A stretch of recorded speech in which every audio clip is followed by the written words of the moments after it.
Hello बच्चों, vision education channel में आज आपका फिर से स्वागत है। जैसा कि आपको पता है कि क्लास 8th के lesson number 5 coal and petroleum को हम पढ़ रहे हैं। पार्ट 1 वीडियो के अंदर मैंने आपको इसका पूरा इंट्रोडक्शन बता दिया था कि कौन कौन से जो पॉइंट्स है वो इस लेसन के अंदर हम यहाँ पर पढ़ने वाले हैं, स्टडी करने वाले हैं। आज हम यहाँ पर एक एक पॉइंट को पढ़ने वाले हैं और इसकी व्याख्या करेंगे, डिस्क्राइब करेंगे और एक एक पॉइंट समझने के बाद आपको अपनी कॉपी के अंदर इसको नोट करना है।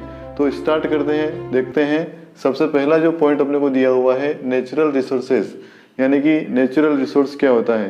तो एक सिंपल सा वर्ड है नेचुरल रिसोर्स, यानी कि नेचर से जो भी सब्सटेंसेस अपने को प्राप्त हो रहे हैं वो सारे किस कैटेगरी में आते हैं, नेचुरल रिसोर्सेज के अंदर आते हैं। और वो ह्यूमन बीइंग के लिए हेल्पफुल भी है, उनकी लाइफ के लिए एसेंशियल भी है। Without natural resource we can't survive. Okay, तो हमें ये याद रखना है नेचुरल रिसोर्स का meaning. The resource that are obtain from nature are called natural resource, यानी कि जो नेचर से जो भी हमें मिल रहा है वो सारा किस में आता है, नेचुरल रिसोर्सेज के अंतर्गत आता है।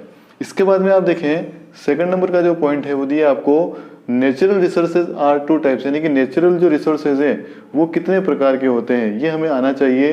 ये अपन कह सकते हैं इनकी कैटेगरी हम अलग अलग तरीके से डिस्क्राइब कर सकते हैं, परंतु यहाँ पर हमें ये देखना है कि ये नेचुरल रिसोर्सेज जो हैं वो कितने प्रकार के हैं। तो यहाँ पर अवेलेबिलिटी के आधार पर यहाँ पर इन्हें 2 प्रकार के अंदर बांट दिया है, जिनको हम कहते हैं इनएग्जिस्टिबल नेचुरल रिसोर्स और एग्जिस्टिबल नेचुरल रिसोर्स।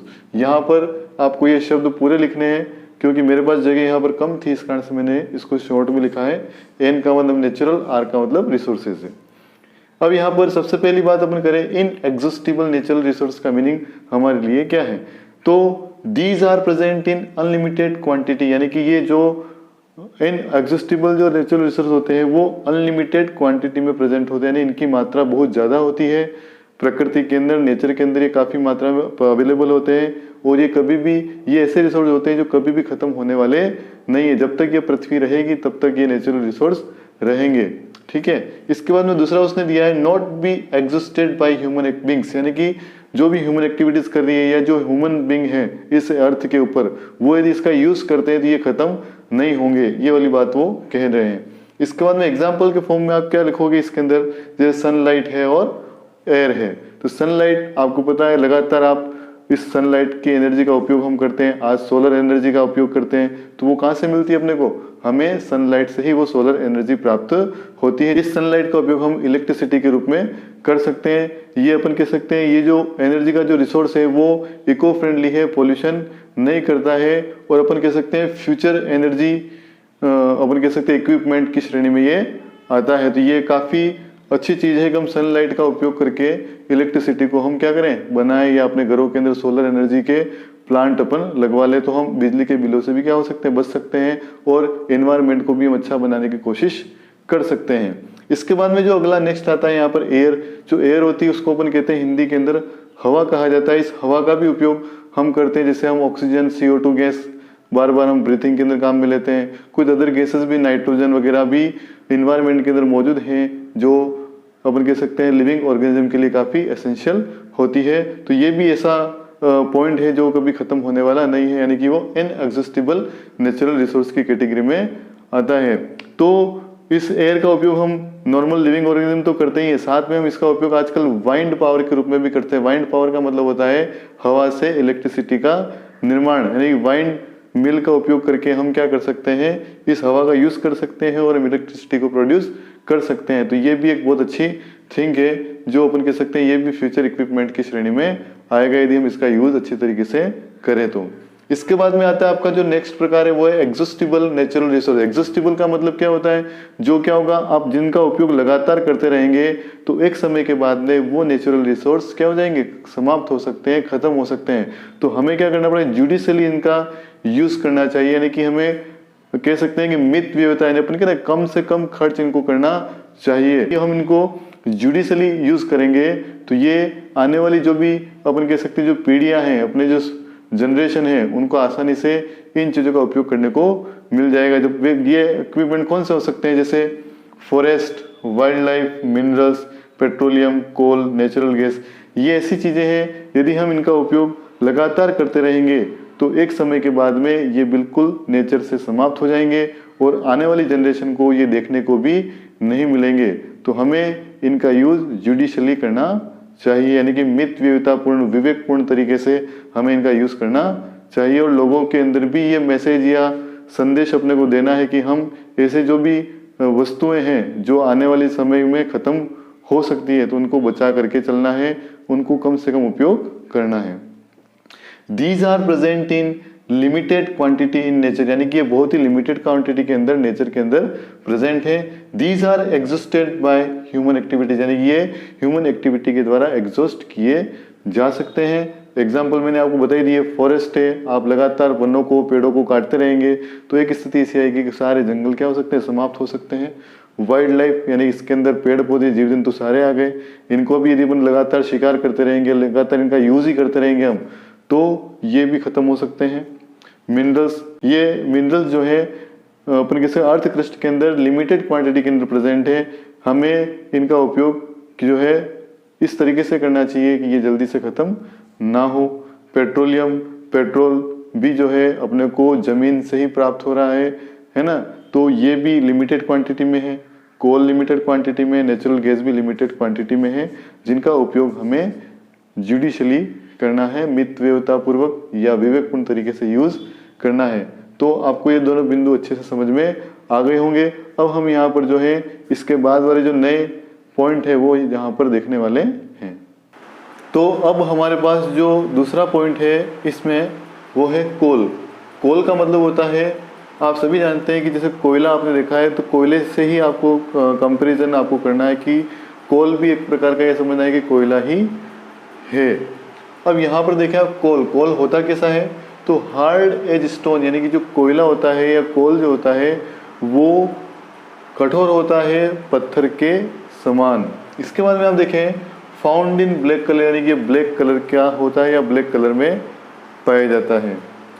इसका यूज़ क्या है कोल का अपने डेली लाइफ के अंदर, cooking food, in railway engine, in thermal power plant, as fuel in various industries, यानी अलग अलग इंडस्ट्री के अंदर इसका उपयोग करते हैं एनर्जी के रूप में। उसके बाद में रेलवे इंजन के अंदर उपयोग करना है आपको, कैसे, रेल को चलाने के लिए, क्योंकि ये जो जब कोयला जलता है तो रेल का जो इंजन होता है वो क्या करता है, स्टीम को जनरेट करता है जिससे रेल चलती है।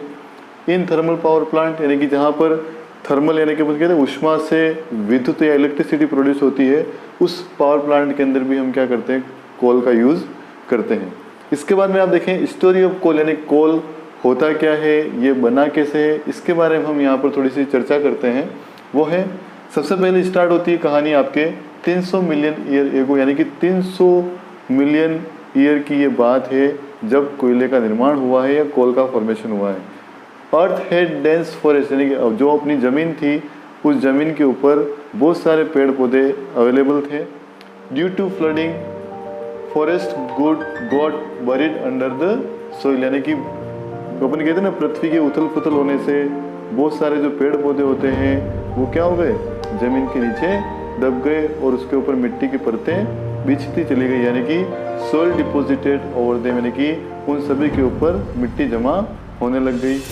Due to high pressure and high temperature dead plants got slowly converted to coal, यानी कि जब मिट्टी उनके ऊपर जम गई तो मिट्टी के ऊपर जम जाने से क्या होता है, पृथ्वी के अंदर अपन कह सकते हैं अर्थ के अंदर की तरफ जो होता है हाई प्रेशर और हाई टेम्परेचर क्रिएट होता है। इस हाई टेम्परेचर और हाई प्रेशर के कारण से ये धीरे धीरे जो प्लांट जमीन के अंदर दब गए थे वो धीरे धीरे किस में कन्वर्ट हो गए, कोल के अंदर कन्वर्ट हो गए।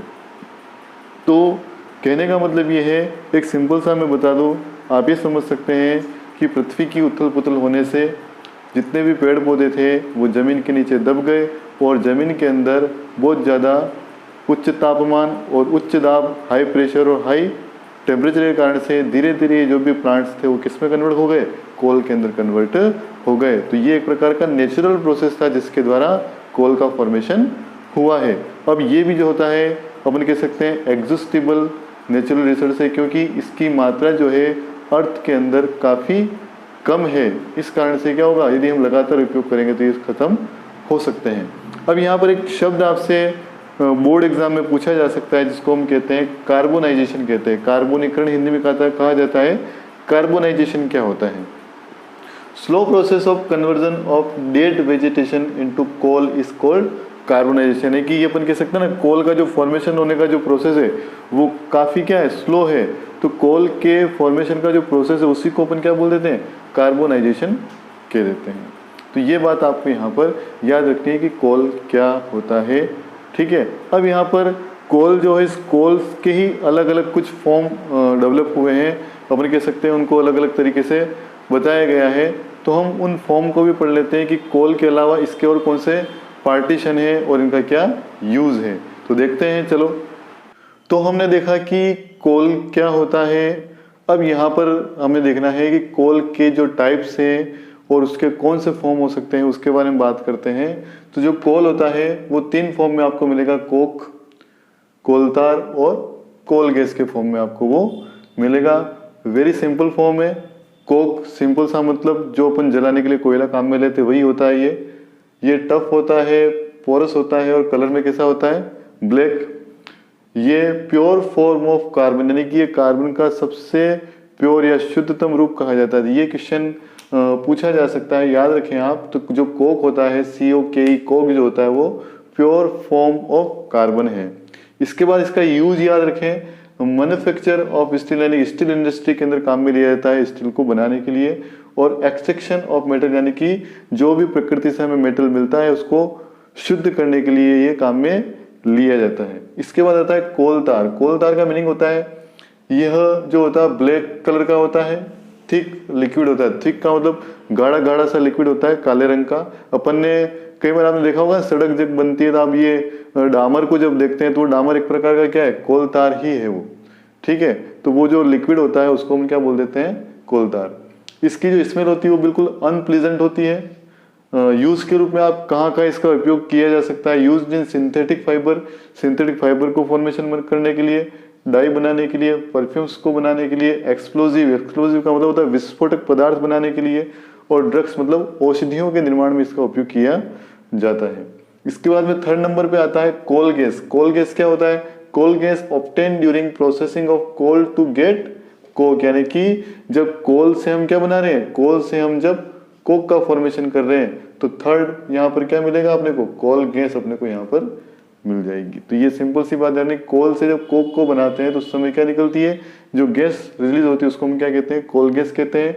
इसका यूज 1810 के अंदर हम स्ट्रीट लाइटनिंग, यानी कि रोड की जो सड़कें होती है, सड़कों के ऊपर जो लाइटनिंग की जाती है वहां पर इसका यूज किया जाता था। परंतु बाद में वहां पर ये इस प्रकार का उपयोग बंद कर दिया गया। और इन टुडे, यानी कि वर्तमान में इसका जो यूज है वो सोर्स ऑफ हीट, यानी कि हीट पैदा करने वाले उपकरणों के रूप में इसका यूज किया जा सकता है। ये अपन कह सकते हैं हीट प्रोड्यूस करने में काफी अच्छा रहता है कोल गैस। तो इस प्रकार से हमने यहाँ पर देखा कि कोल कितने फॉर्म के अंदर पाया जाता है और उनका क्या यूज होता है। तो ये सारी चीजें आपके अच्छे से समझ में आ गई होगी। और वीडियो को अभी तक लाइक नहीं किया, लाइक कर दीजिए, और नए चैनल के ऊपर हैं आप तो चैनल को सब्सक्राइब कर दीजिए। और इसका जो पेट्रोलियम का जो रिफाइनिंग वाला जो टॉपिक है वो हम आगे नेक्स्ट पार्ट के अंदर इसको क्लियर करेंगे। और ये वीडियो आपको कैसा लगा कमेंट सेक्शन के अंदर लिख करके बताएं आप। और कुछ नेचुरल गैसेस हैं आपके सामने जो पॉइंट अपने को पढ़ना भी है, तो नेचुरल गैसेस कितने टाइप्स की होती हैं वो भी आप कमेंट्स के अंदर मुझे लिख करके बताएं।